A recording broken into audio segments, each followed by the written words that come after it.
How's it going, guys? Chris back here again with some more Historic Brawl. Today we're checking out an archetype that we haven't in a while, and that is Superfriends. Esika is the commander because Prismatic Bridge is kind of the best Planeswalker support we got in the command zone, right? Like, we want to be 5 colors because support for Superfriends is kind of all over the place. But we also, and when you're in 5 colors, your commanders are limited, right? So you have Kodai, you have Golos, which would have been an okay choice.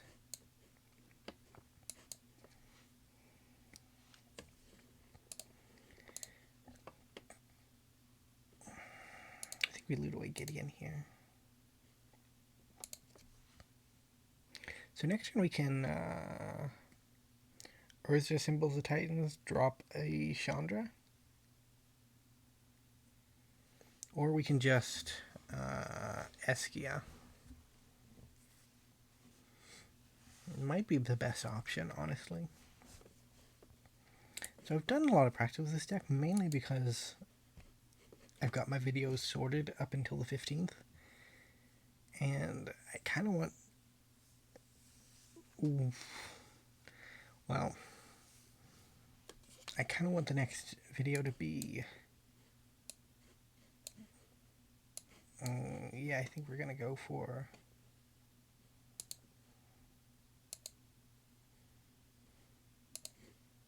Chandra.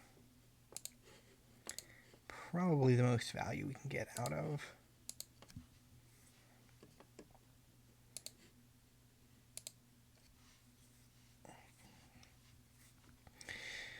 So it depends on how they attack next turn. They should probably attack the Royal Scions because we get double Planeswalker activations. And we can ult the Royal Scions. Chandra doesn't have an ult, but she's a pretty dangerous board wipe, right?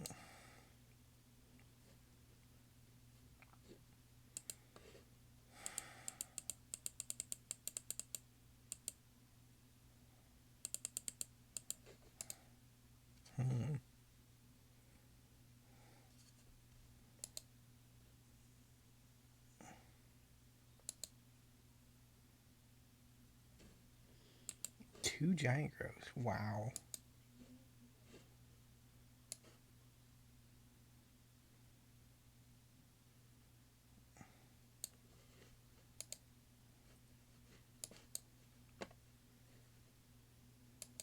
Yes, I think we draw discard. Goodbye, Goose. Draw 4 cards.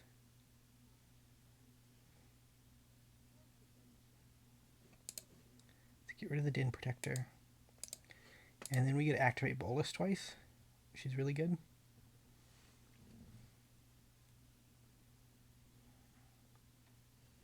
We don't really have a way to get back. Well, like, we have Triumphant Reckoning, so like mass get our Planeswalkers back, but it actually works on enchantments too, doesn't it? Wow. So we can get all of the enchantments back and immediately go lore counter 3 and then uptick all the Planeswalkers. We might as well, right?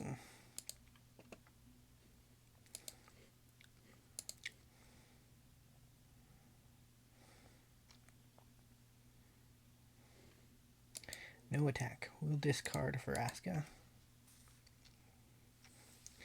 So we need 9 mana to pull that off. We currently have 7.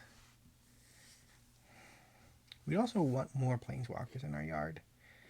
Maybe using our looting Planeswalker wasn't the best play, but we have a second one. So it's not the end of the world if we don't have as much time, because we're going to have enough time to set up, right? Our opponent is thinking about what their option is. They probably only have Coma. But they're looking at the Prismatic Bridge, thinking... And... Yeah, I think with the Bolas on board, it's probably just too late. Because...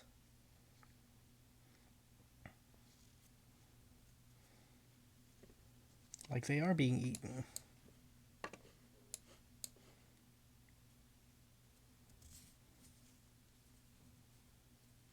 I think it's a count. Nope.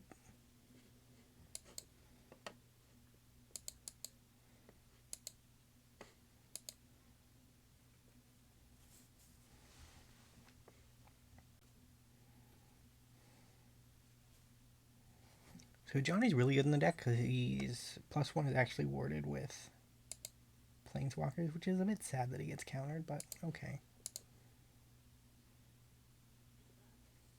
Let's get Arwen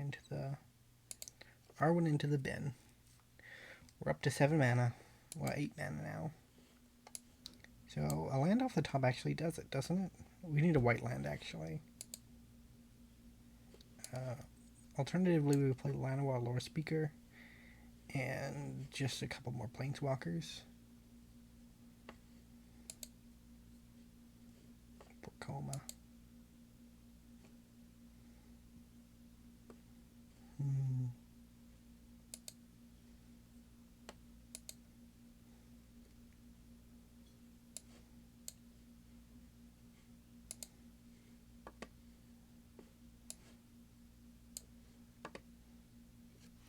Yeah, we have 3 removal spells at the moment, so I don't think Coma is going to stick around.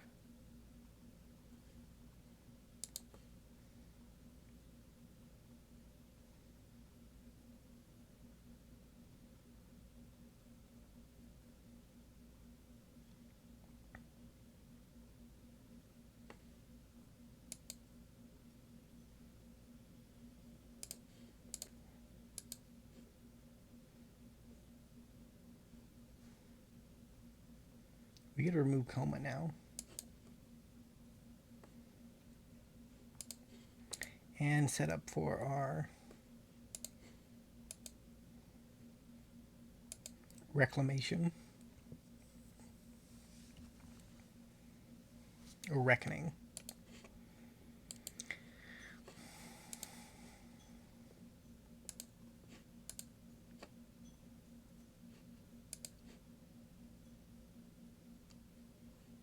Tower can go to the bin.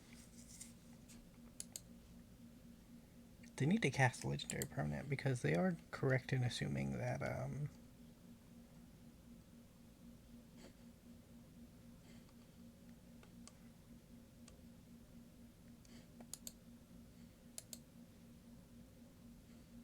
yeah, it's over.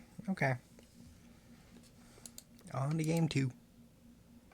So I guess this one will go up on the 15th because even if I record on, like, I'd have to record it, like, when the set comes out, and that's, like, halfway through the 15th, just because it comes out at, like, 8 a.m. on East Coast time, West Coast time, and when you go over to East Coast, it's, like, 11 noon-ish before they actually get it up and working, and that's generally never a guarantee either. I'm thinking about what I'm going to do with the bank I've been building up on Arena, because with the new additional gold packs, it might be worth it to forego the mastery pass for a little bit and just buy raw packs with the 4K gems instead. Because the gold packs give you 6 rares or mythics from a currently legal standard set, right? And you get one for every 10 packs you open.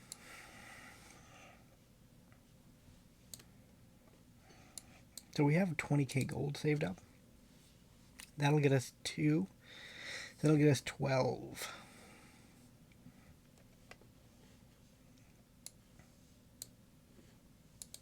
We don't actually have a very great hand for this. I should have paid more attention.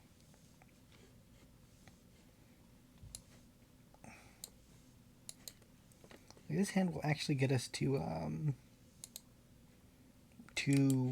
Prismatic Bridge quicker than it will get us to anything in our hand. Because we don't have any green sources. We don't have 2 white sources.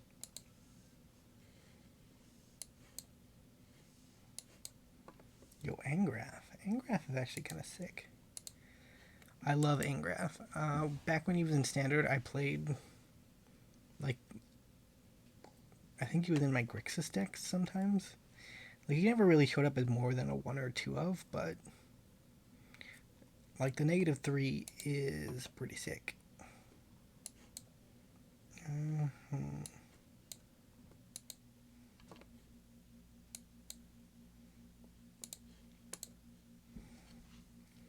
See, we're still just a little ways off.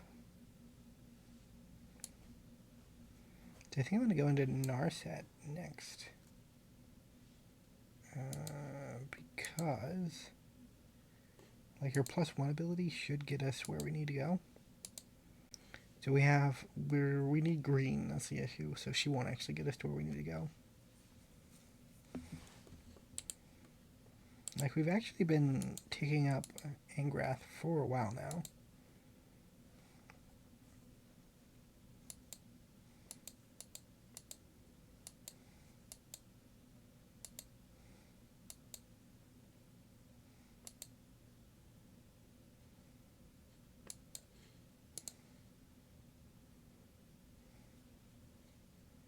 White doesn't matter.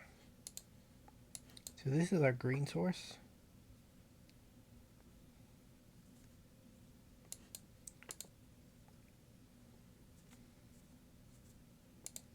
And I think I just tick up. Right, because there are 2 planeswalkers on board. They can't ult both of them.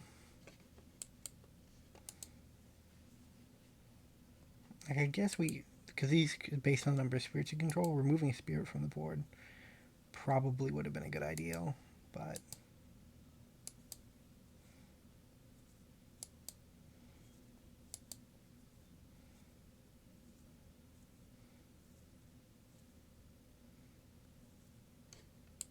all at him, huh?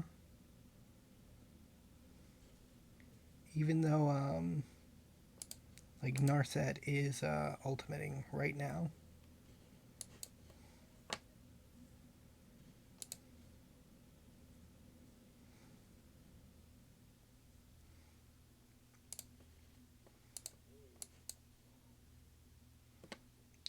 White.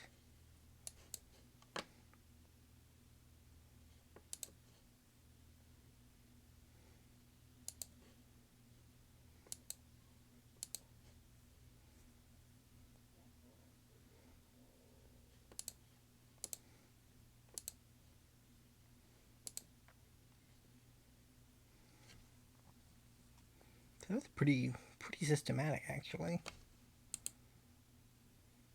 This is Druid class, not Ranger class. Generally, whenever I see a green one, I think Ranger class, but Druid class probably has seen a little bit more play.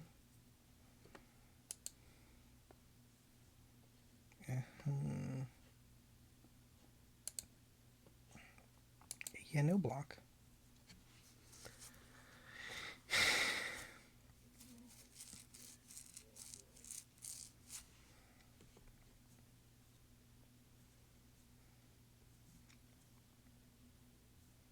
Sure, what do I get? Getting into the trials, okay.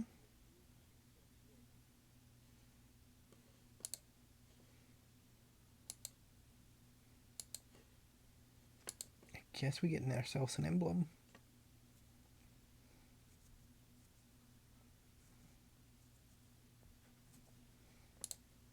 Let's draw a card because we kind of need something. Hey, they're the Teferi. Let's kill the last spirit.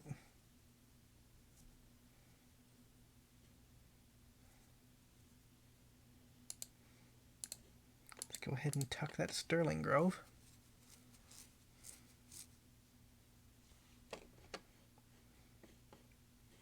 And okay, that was a good game too. That was game 2, right? Yeah, 15 minutes probably game 2. I will know later, but now I assume it's game 2. On to game 3. Superfriends is really fun. It's one of the things that we're not going to be able to experience in Chandalar, right? Because Planeswalkers didn't come out till Lorwyn. I think that's when the first Planeswalkers came out, but it might have been a different time. I don't know. My knowledge of Magic before Innistrad is not good. Like, I knew a rough draft of, like, the Brothers' War and the first Phyrexian War and that kind of thing. Yawgmoth and whatnot, but that's from seeing some of, like, the older janky cards in places. And playing games like Chandalar. I don't know why Swallowhole is in the deck. Again, not a very good hand.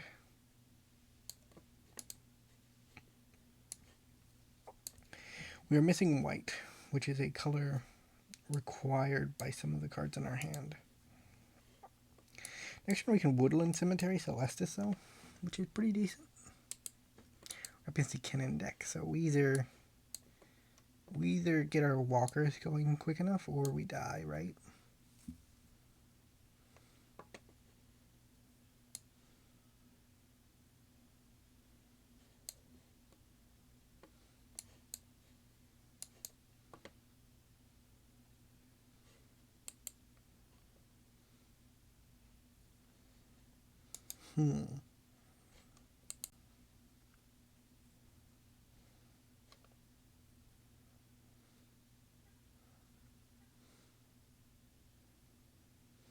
There's Ranger class. I knew it would show up. It's pretty good. Cannon.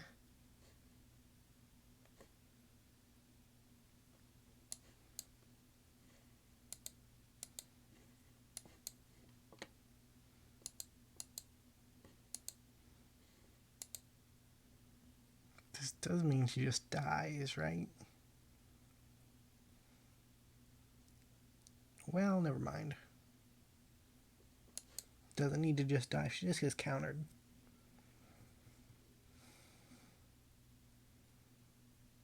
Like, next we can Prismatic Bridge. Somehow we managed to bait the negate, so I'm happy with that. We might have to hope for a land and just draw, remove Gargos.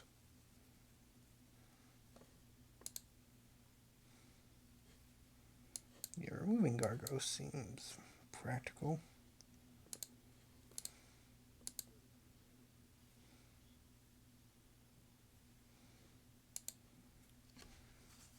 Next turn we can God-Pharaoh. We need to get Bridge down, right? Because the most powerful way to do this is to basically just flood the board with Planeswalkers. And hope that they have collectively enough relevant abilities to, yeah, there's no block in that.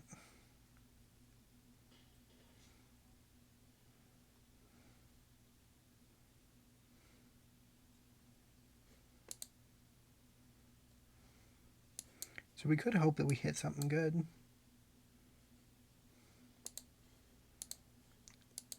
I doubt that they'll be able to, hey, Kogla. Yeah, fight me a cannon, would you?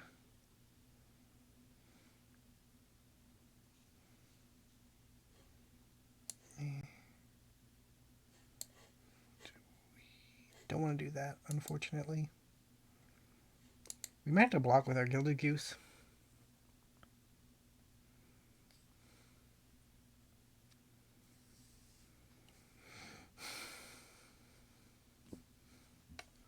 Does Kaya do anything? She can exile a non-land permanent. Okay. So that can stop the clock before it becomes a problem. And well, the Outlander kind of just ruins our...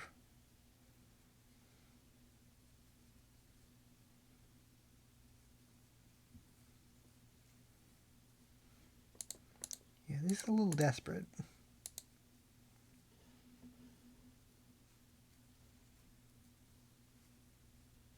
Alright. Well, those were our 3 games. Thank you so much for watching. If you did enjoy, remember to leave a like, subscribe to the channel, and I will see you next time.